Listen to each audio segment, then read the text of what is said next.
Hello everybody, and welcome back to OMB Reviews. I am the critic who is a cynic. Hope you're doing well, and today we'll be talking about some movie news because there are a lot of moving parts when it comes to the 2021 movie release schedule, with one of the only studios that really seems to have any sense of things being stable being, of course, Warner Brothers, as they have decided to have all of their films released on HBO Max simultaneously as they release in theaters, all the while other studios are struggling to figure out exactly when would be the best time to bring their movies back to theaters to try and make as much money back on their investments as possible. And I think that films like Wonder Woman 1984, even though many are trying to peg it as some kind of COVID success, are starting to realize that the film market really isn't all that there. But then again, if they continue to hold off on their films, if they continue to hold off on releasing their films, things will just continue to get worse, and in all likelihood will not get any better either. So before we dive into the movies and how they're moving and what this means and how this is probably closely associated with how Wonder Woman 1984 is doing, please be sure to smash the like button, smash the rumble button if you're watching over there. I also upload these videos over to Minds. It's kind of the new central hub of where I'll be doing a lot of my work. I'm combined essentially the OMB Report and OMB Reviews Twitter feeds, as I had two separate Twitter accounts, into one distinct Minds feed. So if you like movie news, box office news, or of course any type of political news commentary, go check me out over on Minds. There's a referral link in the description of this video. Please use that and it'll help get me a little bit of extra cryptocurrency. I really like this platform because it is decentralized, meaning it's going to be very difficult for anyone to really take this site down, and you have a massive influx of people flocking over to Minds, especially with sites like Gab being almost unusable most of the time, and of course Parler being, in my opinion, unconstitutionally taken down completely by massive big tech companies, something of course of which I found out a lot more recently about how in fact a lot of these giant tech companies are taking advantage of things that have been established through taxpayer dollars, which means that for them to censor a company like Parler is completely, in my opinion, unconstitutional. Maybe courts will find it that way, maybe not, but if you're a supporter of free speech and you're a follower of mine and a fan of mine, please consider following me over on Minds. Again, more links in the description about where you can follow me on social media and also other ways that you can help to support the channel. So let's go ahead and dive into this first story with Sony Marvel movie Morbius. Morbius is a film that when I first saw the trailer for it, I said, okay, some of these effects don't look that great, but color me intrigued. It seems to be a film set somewhere within the Spider-Man universe that is coming more from a horror film angle.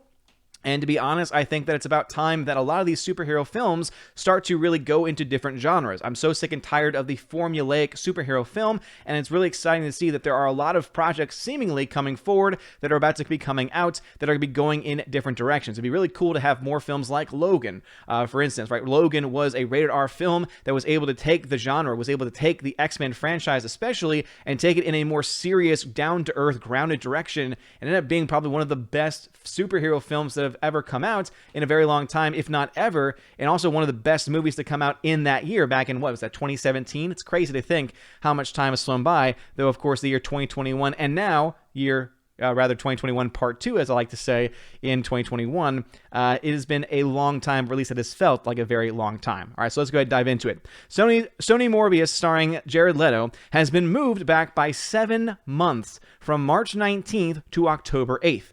With COVID-19 cases raging as we wait a calmer administration. Okay. Dude, deadline. Once again, just like last time, Anthony D'Alessandro, once again, bringing in the political nonsensical talk. I would love to not have to talk about that nonsense, but when you put it into your damn article, literally I look at this and I say, okay, this is going to be talking about Morbius. This is going to be talking about breaking news about how the film has been pushed back by several months. And what is one of the first things that I see here? Oh, once things get calmer in Washington with a new, better administration, get your political nonsense out of it. Seriously. And your TDS is showing, by the way. So let's go ahead and dive into it. And dear Lord, I'm going to see if I can skip that part. Many are expecting this year's Q1 theatrical releases to move, and I would expect that you'll probably see a lot more moving parts in the coming days and weeks ahead. Morbius moves to a release date currently occupied by United Artists Releasing's animated sequel, The Addams Family 2. Something tells me that neither are likely going to move from that point, unless, of course, things continue to be where they are, which is very likely, since, as I said, even if the vaccine is is given to most people and it is accessible to most people. I think that enough people in power want to keep their power, and so therefore they're going to be much more likely to try and keep lockdowns or to keep control and to keep some control measures. And of course, studios are going to be struggling to really make their money back when you have a lot of people in the public that, even with the vaccines being out there, are not going to feel nearly as comfortable going out to theaters again, or even more so, are not going to feel as much of a desire to go out of their homes to go to theaters anymore. Again, it's going to be kind of this hit and miss. Some people are going to be wanting to flock to get out of their homes to do anything else but be at home, while others are going to say, nah, I'm kind of used to this now. I'm kind of, happy where I am. Basically, it's going to be depending on your personality type. If you're someone that's more of an introvert, if you're someone that kind of likes being alone and kind of likes the isolation and not having to talk to people, you're probably going to say, okay, well, I'm going to try and continue to do that to the best of my ability. Whereas if you're an extroverted person, you're going to say, oh, I need to get the hell out of here. I need to go see a movie. I need to be around people again. And I think that you could totally see it going either way, with whether or not how many people really, in comparison to the rest of the population, fit into either category, as to whether the film industry is really going to be able to come back in any way whatsoever. Again, really honestly don't know at this point, and we'll have to wait and see how things do going forward. It says that this is a major Marvel movie for Sony, and the studio is protecting it rather than sending the picture to PVOD. In Morbius, biochemist Michael Morbius tries to cure himself of a rare blood disease, but he inadvertently infects himself with a form of vampirism instead. Again, definitely going to be more so in that horror genre. Daniel Espinosa directs off a screenplay by Matt Sazama and Buck Sharpless. There are no other wide releases left on March 19th. Only IFC's The Last Call and ICOC My Brother's Keeper, according to the most recent ComScore calendar. So as you can see, a lot of these weekends that are coming up in Q1 and probably going into early Q2 are going to start to look very, very empty, with one of the only exceptions at this point really being Warner Brothers because of their HBO Max release schedule. I honestly still don't have any idea how they're going to make any money from that, seeing that they're losing crap tons of money at the box office with films like Wonder Woman, and also at the same time, they're not really showing us how they're making as much money as they could make with their streaming service with HBO Max. And they've, of course, as I've covered in a recent video on the channel, talked about the very fact that they're planning to give away some of the money they're making from subscriptions to actors and to studios and to even parts of the crew. And so it really honestly makes you ask the question, where the hell are they getting all this money from? Is there a scheme going on? I personally think so.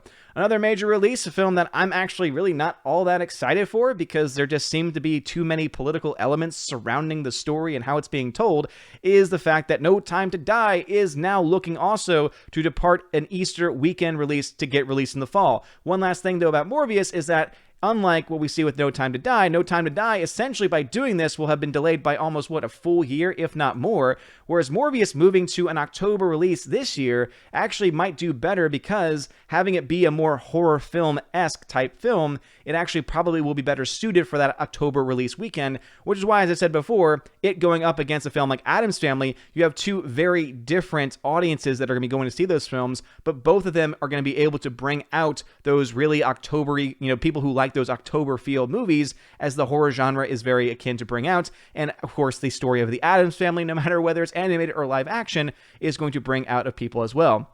No Time to Die, on the other hand, just really seems to be a film that is kind of, in my opinion, set to fail. I honestly just do not see how this film is going to be able to really bring in a lot of audiences, because I think anyone who had any interest in this film has already lost interest in the film. I'm sure there's some people who say, wait, there's another James Bond film coming out? I thought that, that had kind of just disappeared. And then people like me looking at this saying, okay, because it's been so long since this film was set to be released, we've learned so much about the plot, we've learned so much about what's going on behind the scenes, that it really honestly makes you ask the question, why would I even want to see this film in the first place? Let's go ahead and dive into what this has to say, and hopefully they don't throw in a random political jab in here either. Let's see who actually wrote this article. Let's see, this was two people, Nancy Tartaglione and Anthony D'Alessandro. So it says here, in what should not be a shocker, we are hearing that MGM's No Time to Die is bound to move from its Easter weekend release of April 2nd to sometime in the fall, as the world waits for this pandemic to come under control. Several sources inform us this morning.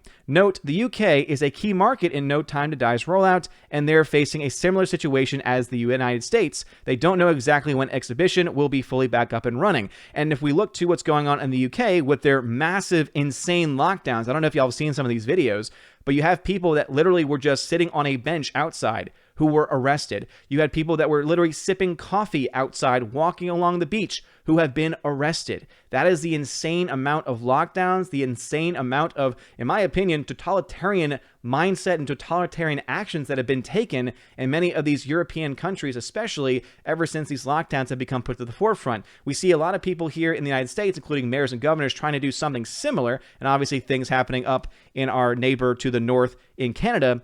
But it's insane to think that that's the kind of stuff that's going on right now. And I think it's because of that kind of stuff going on that people are going to be less likely to be thrilled about going to see a movie like No Time to Die, which is made by a bunch of Hollywood elites who, remember, have been given almost every single exemption in the book to be allowed to continue their productions and to be able to not have to follow the rules that have been established by everyone else. There's one thing I think this whole lockdown has really exposed. It's just how closely connected both media, Hollywood, and big tech are with the various politicians in Washington, D.C. And I think that that's going to have a major impact on these stories going forward, as one of my dogs, I think, knocked something down back there, and yeah, Willow is very upset and very, very frightened by what happened. But I hope you're okay, Willow. It's okay. I'm not mad at you. But anyway, let's go ahead and dive further into it.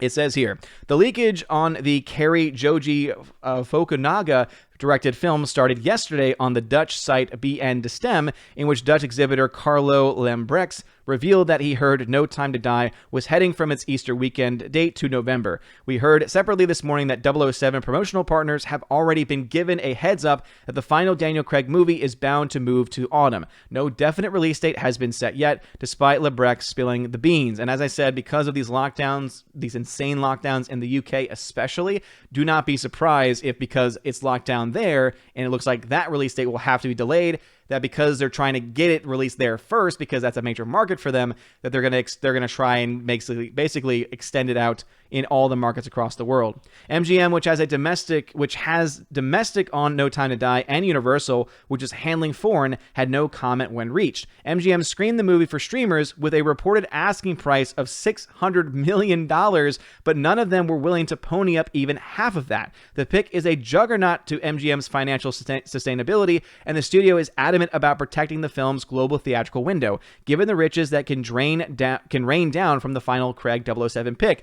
I don't think they've quite understood that this is going to have a major impact. What they're doing as a studio by delaying is going to have such a major impact on all of these things going on that it's going to, I think, have a major impact on their bottom line. They're set to lose money either way, I think, because they're obviously accruing interest by continuing to delay this movie. You have more and more people that are becoming just not even, basically unenamored with the film. They don't really care about the film anymore. They don't want to see it anymore. And I think that more damage is going to be done by delaying it further, because the further it gets away from the public interest, the further away, or the less likely it's going to make any money, or it's not going to make nearly as much money as it could have had it stayed on its original release schedule, without, of course, COVID being a part of the picture. It says here that the last Bond film, Spectre, grossed $880.6 million in 2015, while Skyfall, released in 2012, repped the highest 007 pick of all time with $1.1 billion. Those outside of MGM who've seen the movie say it's amazing and well worth the wait. Of course, they will have said that it's worth the wait, because they were probably a bunch of shills who are going to shill for this company, shill for Daniel Craig, and shill for the type of identity politics that has been reported as being very prevalent within this movie, of which any hardcore Bond fan is not going to want to see. If your mindset with this is, I'm going to preach to the Bond fans that just want to see a hyper-masculine personality, and you're going to preach to them wokeness, guess what? You're going to have people run away so far from your property that the base that you are planning to bank on is not going to end up showing up. Notice there also how you had a great film in Skyfall make over $1 billion, and not so great of a film make $880 million back in 2015. Because the market, I believe, has been permanently changed by what has gone on here, I would not expect that even this film, even if it's the last Daniel Craig Bond film, I don't think that this film could even crack maybe $600 to $700 million. I could be wrong on that, but the fact that they're not even releasing the film, and that they're going to constantly try and push it back and delay, and also based on the fact that we have numbers of newer films coming out worldwide, and their numbers, I don't think that this film especially is going to be able to get about enough people to go see it, especially when much more popular properties right now are not really doing all that hot. Case in point being, of course, 1984, Wonder Woman 1984. Not what's going on here in the United States, because we are basically living in 1984 with all the insane amount of censorship. As it says here, Wonder Woman 1984 is nearing $100 million offshore. Yes, a major comic book movie is just getting close to 100 million overseas in its third weekend at this point. Not looking all that great.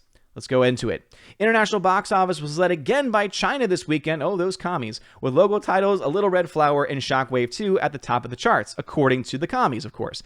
And Disney Pixar's Soul continuing its jazzy run there. The Pete Docter directed original is soon to become Pixar's number 3 highest grossing title ever in the market.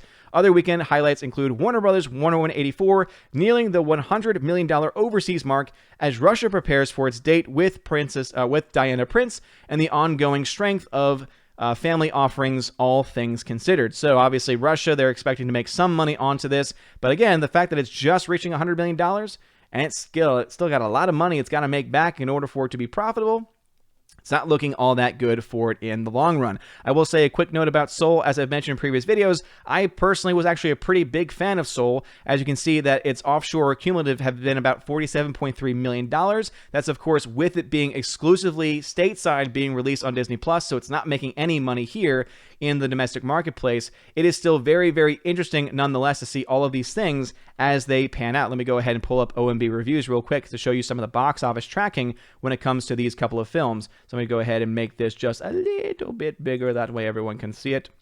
There we go. So as you can see, Soul has made now $47.3 million overseas. And obviously, those are the only numbers that are being reported for the film. So with these projections, keep in mind that these are not going to be the most trustworthy of projections, only because when it comes to this film getting released overseas in various marketplaces during Corona, what its final endpoint is going to be is still very unknown. But based on the current trajectory and based on the normal process by which a film makes after 2 weeks, the film is expected to make at least $67 million over or at maximum $94.6 million in total. However, I think it'd be really awesome if the film was somehow able to make even just a little bit more than Wonder Woman 1984. With that being said, though, the film, as it did cost around $225 million when you add in marketing costs, the film is set to lose, this is Soul, $184 million to $168 million. So those are the best case scenarios for it. That is not including new subscriptions to Disney Plus or any other marketing that it might be, or any other revenue streams that it might be having. I think that in the end, that Disney will probably try and write this off. All the while, you have now Wonder Woman 84, which, as you can see, has now made $131.5 million when you add in just not only the offshore accounts, not just the offshore box office, but also the domestic box office as well. And that means that currently it is sitting at $221 million in losses. And that range is still as much as $198 million loss to as best as $157 million loss. So things are not looking really good for those big budget films. I mention those things to say that that's the reason why you have major films like No Time to Die. Again, when they're trying to sell it for $600 million, that kind of tells me that they don't expect the film. Actually, going back to what I think the film would make, if they're willing to sell it for $600 million, I would assume then that means they don't think the film is going to make at that much more than $600 million. So I would say that because of their own estimates, that they're probably expecting the film in this new marketplace to make between $600 and $800 max million. And in that marketplace and in that mindset, it might not even be that profitable, if at all, based on how much money they've put into it production-wise, and of course, how much they've had to put into it extra for this long extended period of them having to do marketing for it. You look at that, and obviously films like Morbius, which are films that have been have had a lot of money put into them, and the writing seems to be on the wall. I think that we're seeing even more so as the days go on that the death of the big budget films are slowly coming to hand, are slowly coming to fruition. Obviously, once things are actually allowed to be open, we'll see if they're going to be able to entice moviegoers to come back in the same degree. I think that there's going to be permanent damage to the box office. I think the question is going to be just how much damage has been done and just how much can they possibly make up for it and how much can they possibly try and heal the process. But either way, Tons of movies are on the move. These are just two of the biggest ones. There's going to be tons of other films, sadly, that are going to be in the process of leaving too. Makes me very upset because there's a lot of films that I'm really looking forward to coming out this year. In fact, I actually have it over on the website. I have all the films that I want to see based on their release date. And so I think that you have films, again, like Morbius, that has now been officially pushed back. Other films like A Quiet Place Part 2 comes out in April, really hoping and praying that that film still comes out, because something tells me, since that film is probably not nearly as high of a budget as other movies, that they could probably release that on PVOD, and it actually could probably do pretty well there if they do the marketing campaign right. Even worse, I really hope they don't do Top Gun Maverick getting pushed back, because that film is set to come out in July, and that is, I would argue, my most anticipated film of the year, and I honestly just cannot wait for that movie to be released. So again, these are tons of movies. These are just the ones that I have some interest in, with the ones highlighted being the ones I'm most interested in.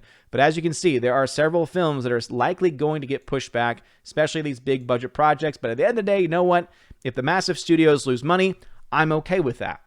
What I'm not okay with are the local theaters that are going to get hurt by this, and also some of the other major theaters that are held by corporations, only because I'm just afraid for the working relationships and the working lives of those regular everyday workers who are given opportunities at their jobs at the theaters that they probably wouldn't be able to get anywhere else. Again, my thoughts are always going to be with them, and I don't want them to lose their jobs in the process.